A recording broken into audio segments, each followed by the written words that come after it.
دنیا میں جتنے بھی جاندار موجود ہیں ان میں انسان ہی ایک ایسی اسپیشی ہے جس نے آج تک ترقی کی ہے۔ اس کی وجہ یہ ہے کہ انسان میں شعور منتقل ہوتا ہوا آیا ہے۔ اب ہمارا جو 5 سال کا بچہ ہے اسے آج سقراط سے زیادہ نالج ہے۔ سقراط ایک یونانی فلاسفر تھا جس نے لوگوں میں سوچ بچار کرنے کی صلاحیت کو اجاگر کیا، وہ شعور ان میں منتقل کیا، اور آگے بڑھتے بڑھتے لوگوں نے سقراط سے ابو لیول سوچنا شروع کیا، اور اسی لیے آج ہمارا جو چھوٹا بچہ ہے اسے سقراط سے زیادہ نالج ہے۔ اچھا، اب اس کی سائنٹیفک وجہ یہ ہے کہ دنیا میں جتنے بھی جاندار موجود ہیں انسان کے علاوہ، وہ جب بھی پیدا ہوتے ہیں وہ اپنی ان میں بہت سی قدرتی ان میں نیچرل انسٹنکٹس ہوتی ہے جنہیں ہم جبلت کہہ سکتے ہیں۔ جس طرح سے کوئی بکری کا بچہ جب پیدا ہوگا، پیدا ہونے کے فوری بعد کچھ دیر بعد وہ بھاگنا شروع کر دیتا ہے، پھر وہ اپنی ماں کی طرح بولنا بھی شروع کر دیتا ہے، کھانا بھی شروع کر دیتا ہے۔ ان میں جبلتیں بہت زیادہ ہیں،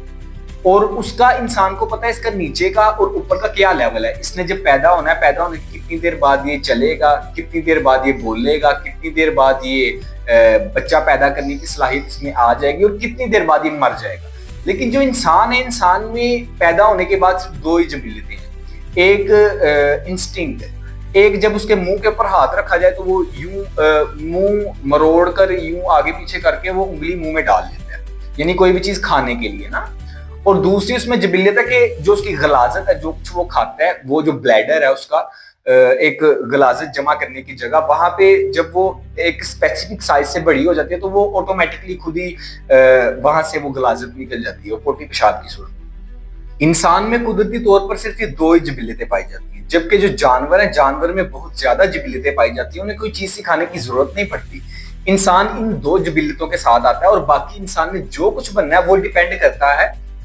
کہ انسان کو کیا سکھایا گیا، کیا بتایا گیا، کس طرح کا ماحول اسے دیا گیا، کس طرح کی انوائرمنٹ میں وہ پروان چڑھا۔ تو یہ ڈیپینڈ کرتا ہے انسان کو کیا چیز دی گئی، کیا چیز انپٹ کی گئی اس کے اندر۔ اس کو مزید اس طریقے سے سمجھا جا سکتا ہے کہ آپ ایک میک بک لے کے آتے ہیں، یا آپ کوئی کمپیوٹر لے کے آتے ہیں، اور کمپیوٹر لے کر آ کے اس میں صرف ایک بیسک ونڈو ہے، اس میں کیلکولیشن کا سافٹ ویئر ڈرائیور نہیں ہے اس میں، اور آپ اس سے پوچھتے ہیں کہ بھائی 2+2 کتنے ہوتے ہیں، تو وہ آپ کو کوئی آنسر نہیں دے گا۔ اس کی وجہ یہ ہے کہ بھئی آپ نے اس میں سافٹ ویئر انسٹال ہی نہیں کیا۔